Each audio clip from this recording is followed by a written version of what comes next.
Sol. Vi skal tilbake til solsystemet, jo. På Mars. Nei, vi skal på Phobos. Ok. Det er lenge siden jeg har vært solsystemet, så.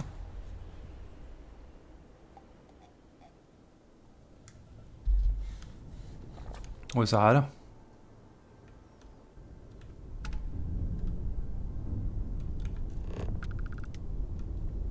Skal bli en del av The United Colonies.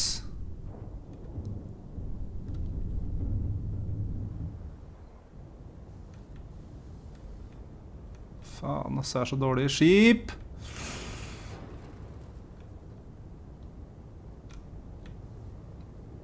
Det er helt flaut, faktisk. Her da, hail. Welcome, Captain. We've been expecting you. You're clear to dock at docking port 1. Ok. Star Wars.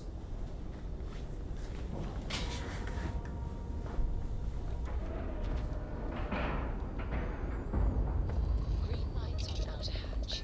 We're docked. Skipet mitt er faen meg sykt, ass.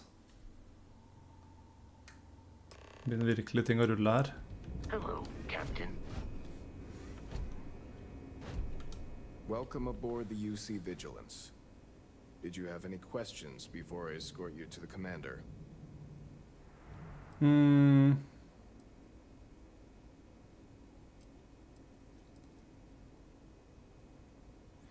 Before I meet Commander Ikande, is there anything I should know? Yeah, listen to him carefully. The commander's a one-and-done kind of officer. In other words, he hates to repeat himself. Other than that, just observe standard military decorum, and it should keep you from serving any time on the ship's cleaning detail.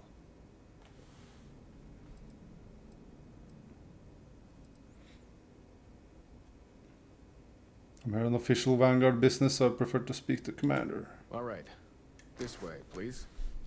Må ha litt autoritet i stemmen når man prater. Vanguard that took down that terramorph on Tau City. Pleasant to see you. Quite an impression around here. Everyone upstairs is talking about it. Damn. That must have been one hell of a firefight. I almost regret missing out on all the fun. Of course, we don't normally see that kind of action on the Vigilance, but we have our moments. All right, Vanguard. Take the lift up to Ops. Commander Ikande should be waiting for you. Good luck. Og ja, det her var jo det jeg begynte med når jeg tok den der flight simulatoren og sånn. For lenge siden, helt i starten. Så gjorde jeg ikke noe mer. Det er jo... Det som har vært kult har vært om du kunne unlocke din egen romstasjon. Som du kunne bygge selv. Pardon. Hey, can we try and focus on the matter at hand, please? Yo, what's there up? you are. Commander Kibwe Kande, UC System. Glad to have you aboard. I was beginning to think you were having second thoughts about Commander Tuala's offer.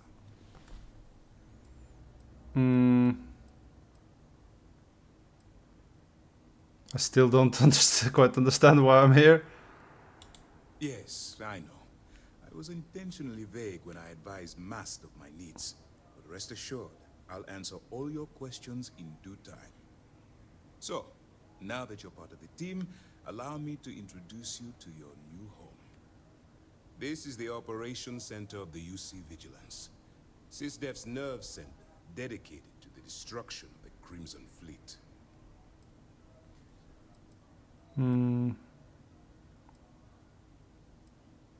What exactly is the Crimson Fleet? That's strange.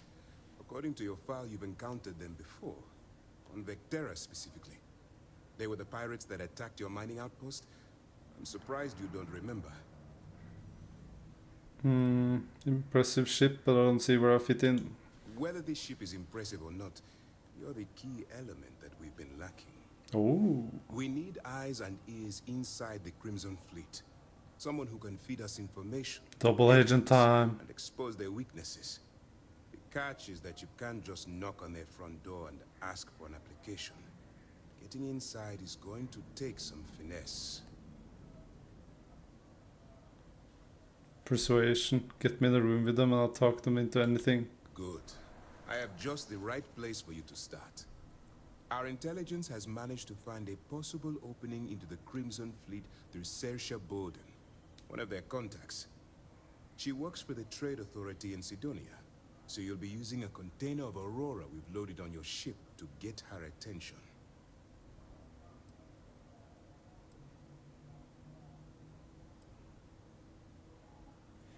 Sounds simple enough. You better hope so. Saoirse won't be easy to Saoirse? Once you Saoirse. bluff your way into the Crimson Fleet, then the operation proceeds to evidence gathering. That's where my second-in-command, Lieutenant Gillian Toft, comes into the picture. She'll explain everything you need to know.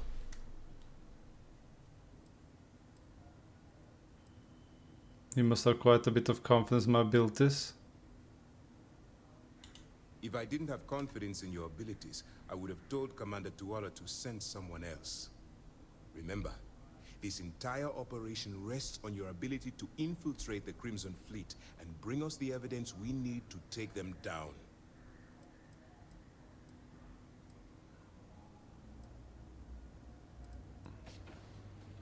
I'll do my best. I wouldn't expect any less.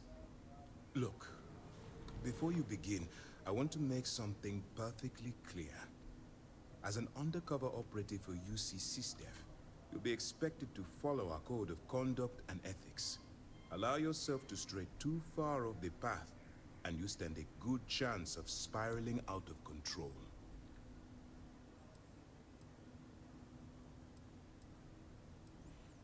Can you explain SysDef's code of conduct and ethics?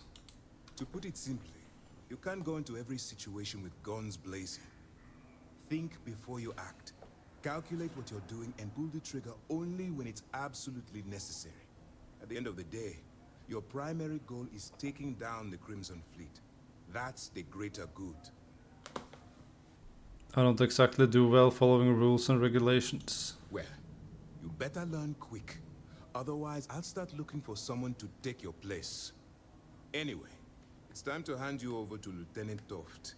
She'll brief you about the details of the evidence-gathering portion of the operation. Now, get out of here, and good luck.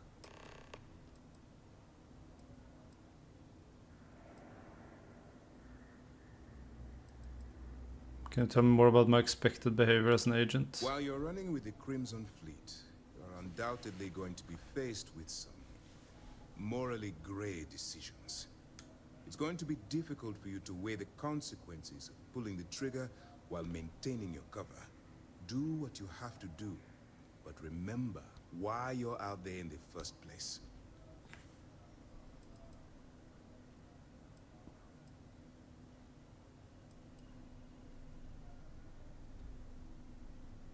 Maintaining my cover as a part and abiding by the law won't That's won't why I mix. expect you to constantly seek alternative means to overcome your obstacles, rather than blowing holes in them. Look, I can see that you're struggling with this. So let me simplify this for you. If there's a route to your goal which doesn't involve killing innocent people, I'm urging you to follow that path. Use your instincts. I'm certain you'll do the right thing. Aight. How will I maintain my contact with That's you? easy to answer. You don't. We'll be monitoring your activities from the Vigilance and attempting to keep it within your vicinity. When you feel you've gathered enough evidence, and at the completion of your assignments, head back here for a debrief. Beyond that, you're completely on your own. Okay. As you were. Yes? What? Yo, Lieutenant Gillian Toft. All right. We don't have a lot of time, so I need you to listen up. While you're working undercover, it's imperative that you gather as much evidence as possible. If you find any records that look suspicious or incriminating, you bring it to me. Is that understood?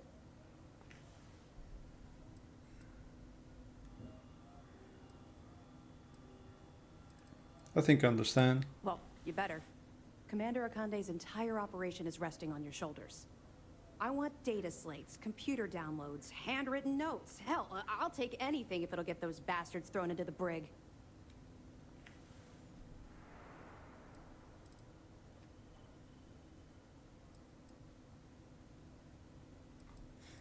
If there's incriminating data out there, I'll find it. For the sake of the settled systems, I hope you're right. That minor skirmish you had with them on Vectera was nothing compared to the death and destruction those pirates leave behind. If you've seen what I've seen, you'd understand why I'm pushing. I've seen some things, man, and some stuff.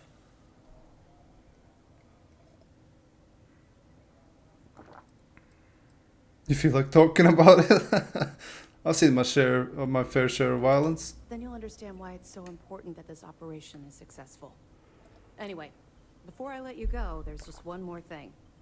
Commander Akande has authorized a credit disbursement for each piece of evidence that you return. Ooh. It's compensation for your efforts.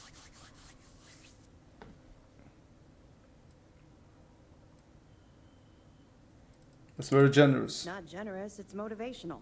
Commander Akande's idea. All right. We've loaded a container of Aurora into your ship's cargo hold. We're also providing you with a sample you can use to tease the goods. We've cleared your ship for launch. Proceed to Sidonia. Make contact with Saoirse Bowden. And with any luck, she'll point you to the Crimson Fleet. That should do it. You're dismissed. Aye.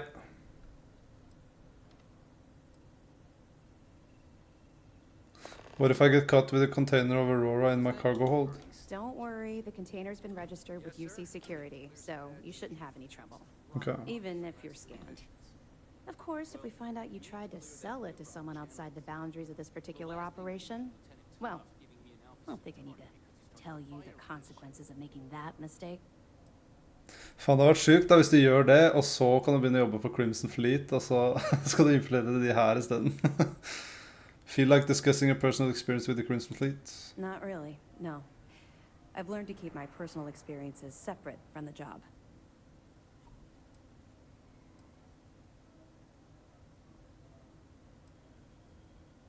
I'll respect your privacy. Don't get me wrong. I appreciate that you care. It's just that I don't feel like now's an appropriate time to be discussing these things. I Let's get it. just stick to the job at hand and concentrate on the mission. Aye. Maybe we can talk about it some other time. Okay? Sounds good. I'll be here if you have any more questions. Jævla lyden bugger seg, ass. Ok, en helt ny questline. Good day, Captain. Skal på dass en tur. Kjapp BRB.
Okay.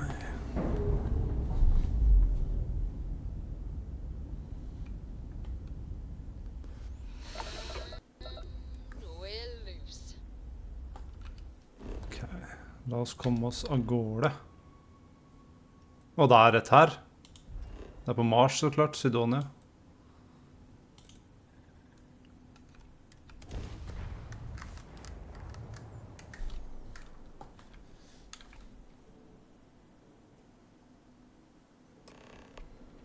Og vi er tilbake her. Mining Colony of Sidonia.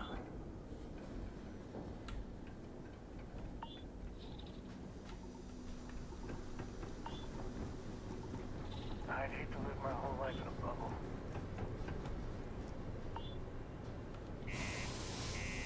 Ja, det er true. De har ikke klart å terraforme Mars enda.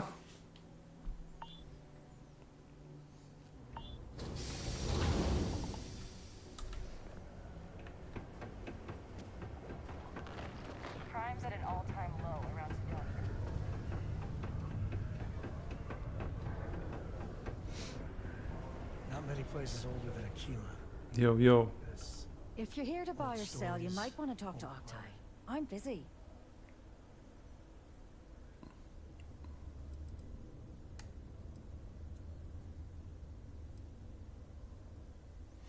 I brought you something that could interest the Crimson Fleet. Here's an idea. Why don't you shout that louder so everyone at UC Security hears? Either show me what you're trying to unload or get the hell out of here. Take a look at this sample. Let's talk price first. I'm not talking price until I know what the hell I'm buying. Okay, take a look at the sample. Aurora, huh? Nice. A little too hot to handle, though. What else you got? the Trade Authority turning down contraband. Well, if that doesn't take the cake, or not take the cake.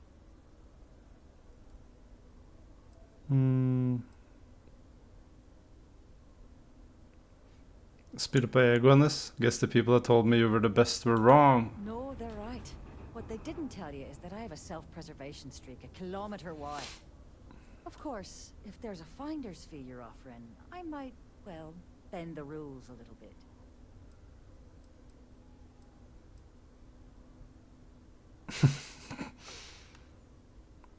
Sure. You know, it's funny. Suddenly, I do remember someone who might be able to unload that stuff for you. Så bra. Faith in the seedy underbelly of the settled systems is restored. There's a buddy of mine who runs with the Crimson Fleet. Goes by the name Adler Kemp. If he isn't passed out, you can find him killing the rest of his brain cells at the Broken Spear. Oh, and it's been a pleasure doing business with you. I hope Cora doesn't get too much on her Nice. foot. How's it going? Hey, welcome to the Trade. Hva er det du har for noe, du? Har du noe healing? Recon-stimme. Bare drit.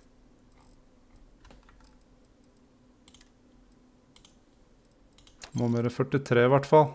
Det er den sykeste gunneren. Nei. Jeg tar de. Sånn.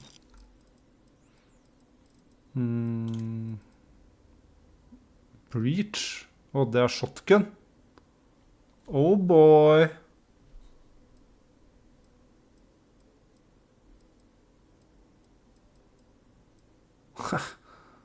God damn.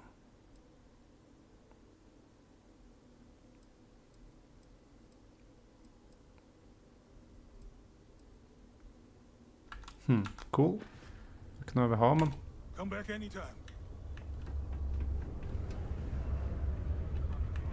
Keep a lookout. Notifying us. dette for noe? Solarium? If you need a little, you know, touch up. Å, det er en hands. Da endrer jeg utseendet bare, det greier jeg ikke. Så har vi en sånn... Nei, kanskje ikke. Jeg trodde det var sånn lege her. Men det er vel oppe i midtgangen.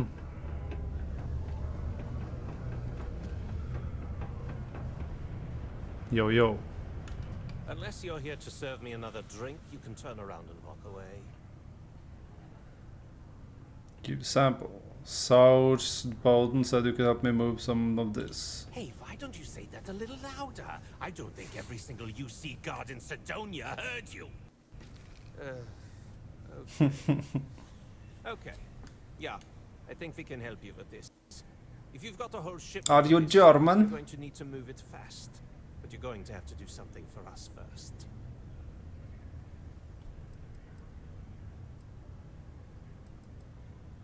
No problem. Right down to business. And no small talk. I like it. This whole thing's giving me the worst sort of deja vu. You want me to move that shipment for your pal here? You're going to do whatever the hell I want. You got that? Now listen up, because I'm not going to repeat myself. I need you to deal with a miner who's racked up a bunch of debt. He probably spent it all on booze, not that I blame him. Either way, I want that money back.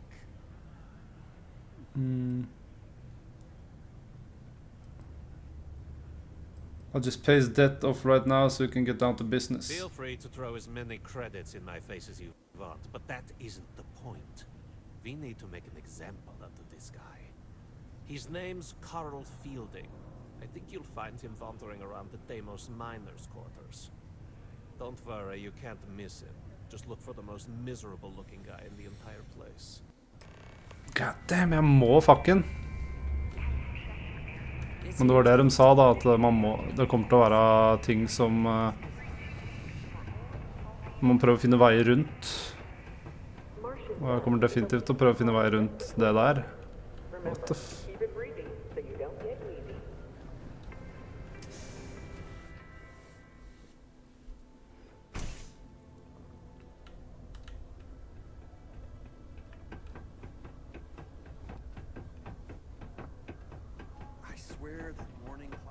Knerte en civilian bare fordi han har... ja. Something I can help you with?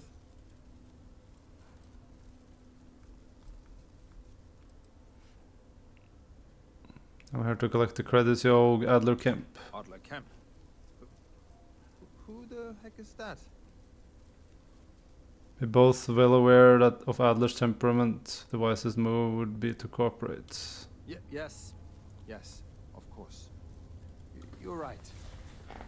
Adler's not going to just give up now, is he? I told him I'd pay up next week when Deimos cuts our next profit share check.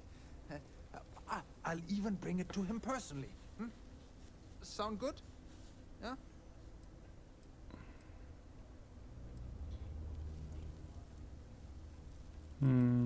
That's not good enough. What the heck do you want me to do?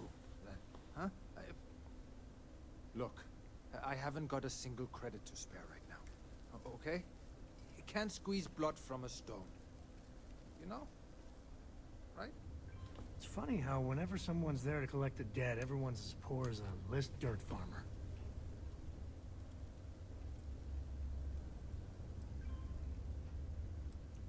Promise to stop borrowing from Adler and I'll pay the debt for you, 3,000 credits. Holy crap.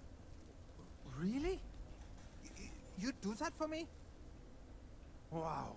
I don't even know what to say. Thank you. For everything. And don't worry. I'll never borrow anything from Adler again. I promise. Yeah, the way you handle things. Okay. A strong community is... Det gikk jo fint. 3000 credits er tydeligvis mye det, så jeg er rik.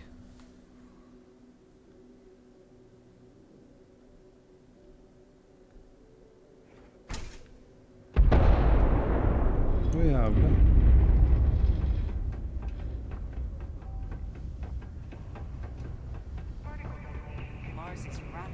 Have something for me? Yeah. There, would you look at that? I knew that bum was holding out on me. He going to be a problem anymore? Or did he get the message? You got the message. Nice! You're kind of a natural at this. Leaning on deadbeats comes easy to you. I like that. You know, if you like this kind of work, I can get you more. A lot more. You think you can handle running with my, associates? Who exactly are your associates? If you think they can handle me? That's what I'm talking about. I like your style. All right. I'll call ahead and get a hold of Nevamora. She's second to the big boss himself. Head out to Europa. You'll find her there. Europa er en av månedene til Saturn, er det ikke det? Eller er det til... And I've taken care of that Aurora shipment for you too. Det er i hvert fall den måneden med islag, sånn digert islag rundt. Så de tror det er vann under. Jeg husker ikke om det er Saturn eller Jupiter. Jeg må tippe før jeg gjør det. Før jeg ser. Jeg tror det er månen til... Ja, vi sier Saturn. Det er sikkert feil.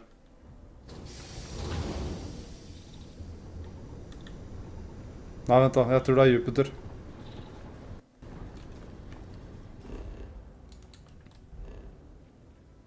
Yes! Det er Jupiter! Woo!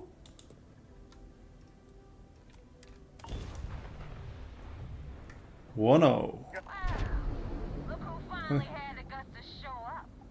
Looks like Adler finally did something right for once. So, big shot. I hear Adler thinks you're good enough to join our crew.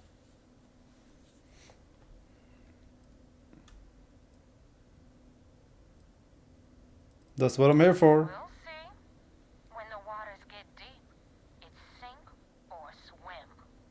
So, before I put you to work, let's get everything out in the open. I don't know if Adler mentioned it, and for his sake, I hope he hasn't.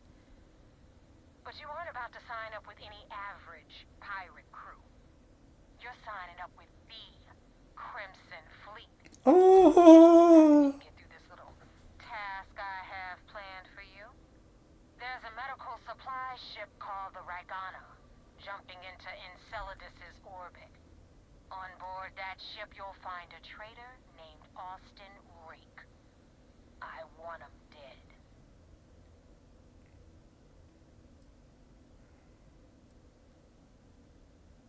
Consider done. Done when Rake stops breathing. Head back here when you're finished. And don't keep me waiting for long. You know, I dealt with a lot of phony tough guys and trash-talking pirates in my time, and most of them aren't worth the oxygen. But I'll tell you right now, Neva, she's the real deal.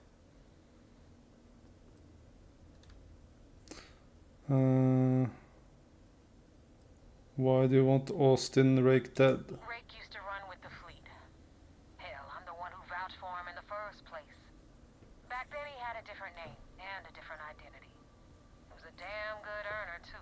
Brought in a ton of credits. Everything was fine until he wanted out. So he ran. And nobody, I mean nobody, runs away from the fleet. Whatever. Ok, nå har jeg lyst til å sjekke bare kjapt Europa, se hva de har gjort med den, om det går an å gå rundt på den og sånn. Nei. Jo, land.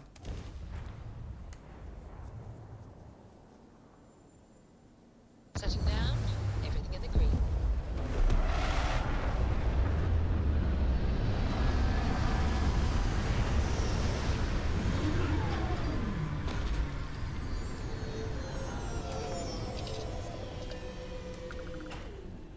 What would use walls like this to stay off the grid? Structure. Extreme ambient cold. Men hvor det står, jo der er 137 Celsius. Minus.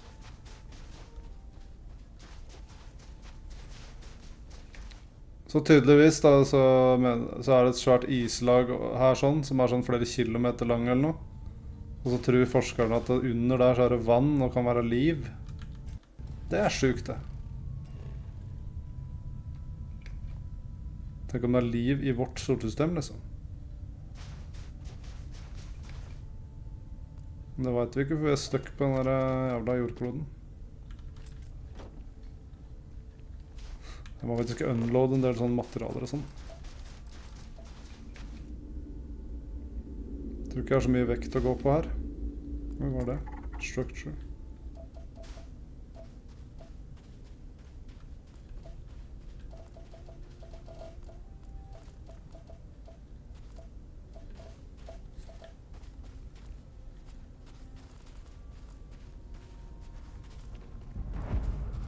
Collapsed mine.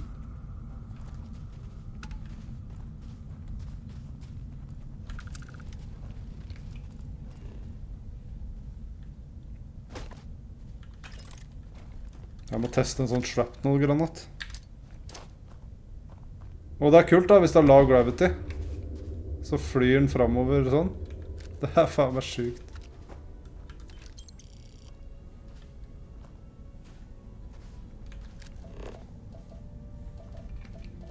Me and my buddies used to spelunk in my misspent youth.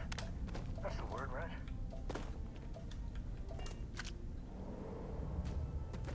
Oi.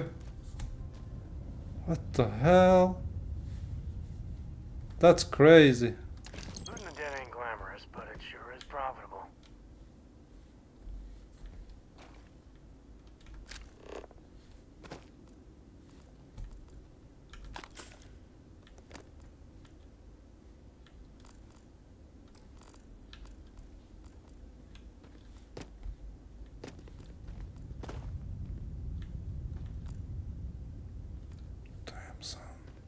Se på de shroomsa. What the?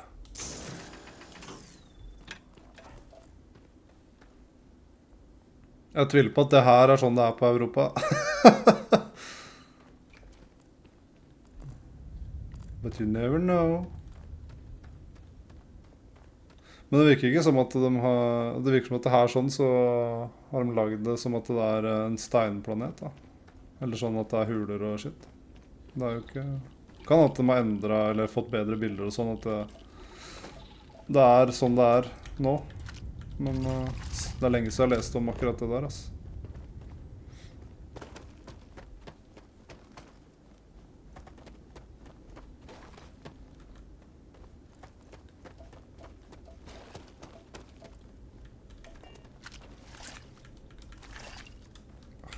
Palme noe dritt, da.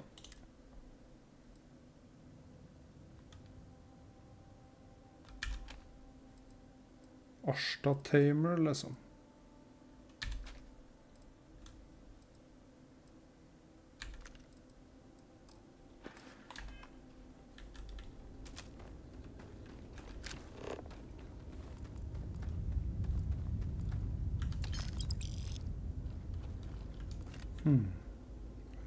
Alien genetic material, det er bra.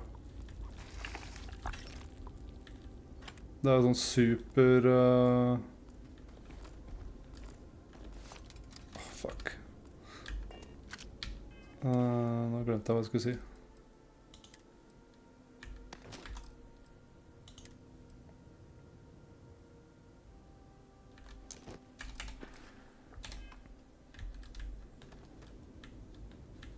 Whatever.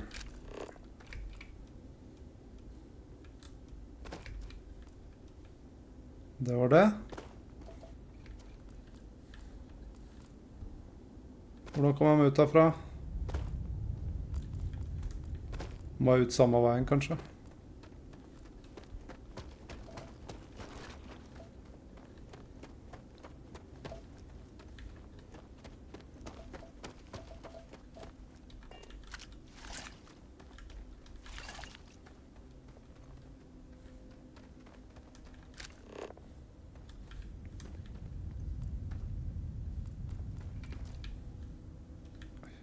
Går jo ikke an å komme seg opp, hører du det? Ja.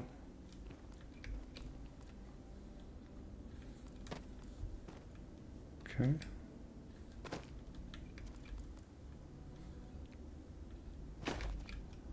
Jeg glemte helt hva jeg drev og sa, ass.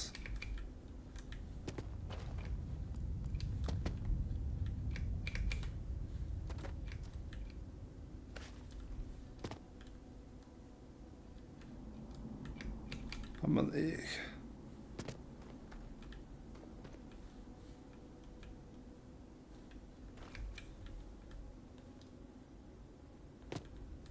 kommer meg ikke opp her.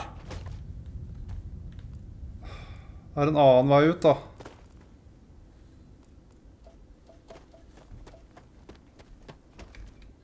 Ja, det er jo oppover her. Jeg har jo ikke sjekket.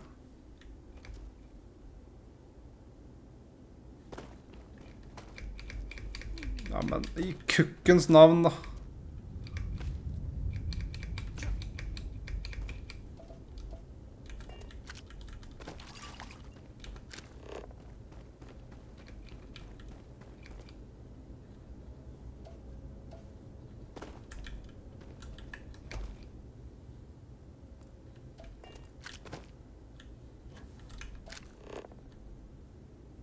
Fluorids.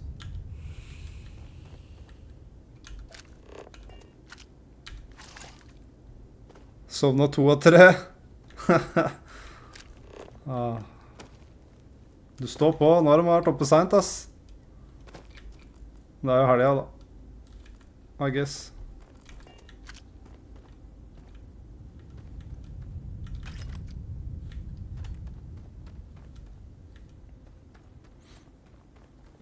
Kan at jeg legger meg tidlig i dag, ass. Kanskje ikke blir noe CS likevel. Yeah, sure, let's talk. I must confess, the hum of a grav drive makes me feel alive. So how much of a thrill has it been traveling with the Skulle se hvor lenge på morgenen, men de gjør ikke det, vet. Må ha bra døgnrytme, da.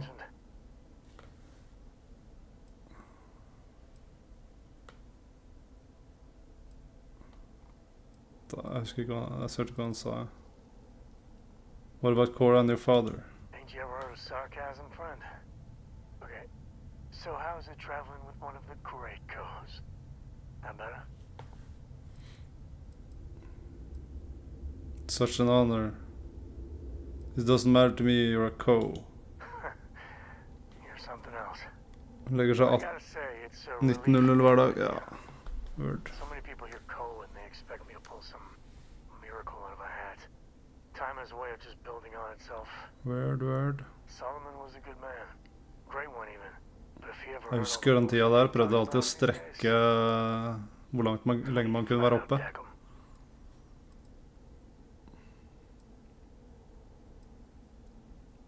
Well then, I want my miracles. It appears I left him in my other jacket. Sorry. But really, for some people, it ain't a joke. They have serious expectations. Yeah, there was a time, well before Cora, where it really weighed on me. I felt like every little thing I did or didn't do was a reflection on our great legacy. It's enough to drive you crazy. Now I just hope I can help Cora to... I don't know.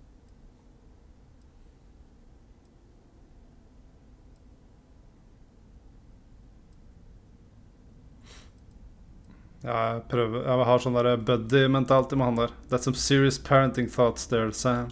Yeah, let's see if you can do better with her. Some days I think she's half feral. For my father, Cora, and me, everything starts and ends with Solomon Co. He looked out at the stars and he dreamed a way to get there. Imagine being the first person to jump into a new system, set foot on a new world. Well, I get it. That's powerful stuff. And now... I'm just getting sappy. You're a bad influence, you know that? Flirt! Oi, shit. You really do have the heart of an explorer. You say the damnedest things. Well, I hope the comic book they make about our adventures is better than that rag on Solomon. The stuff they publish is just downright embarrassing.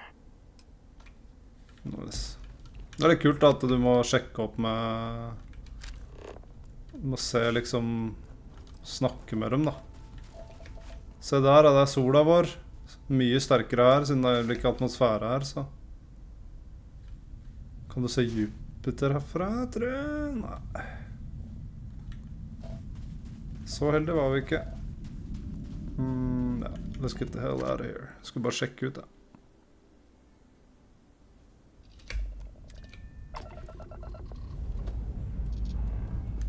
Må huske å legge frem av ting i skipet.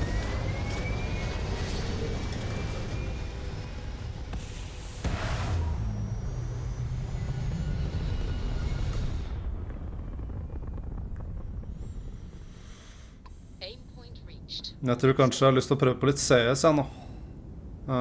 Går det an å gå av her nå? Nei, det gjør det ikke.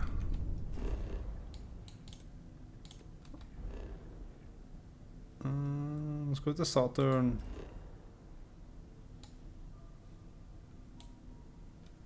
Eller? Enceladus.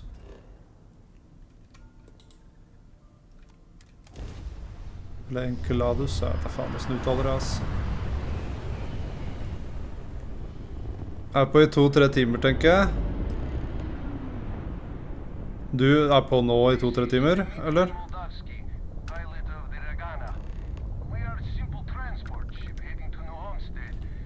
Ok, jeg gjør det her senere. Ja, jeg skal ikke spille lenge. Jeg sov ikke så mye i natt, selv om det var grei søvn. Det er bare digg å legge seg når man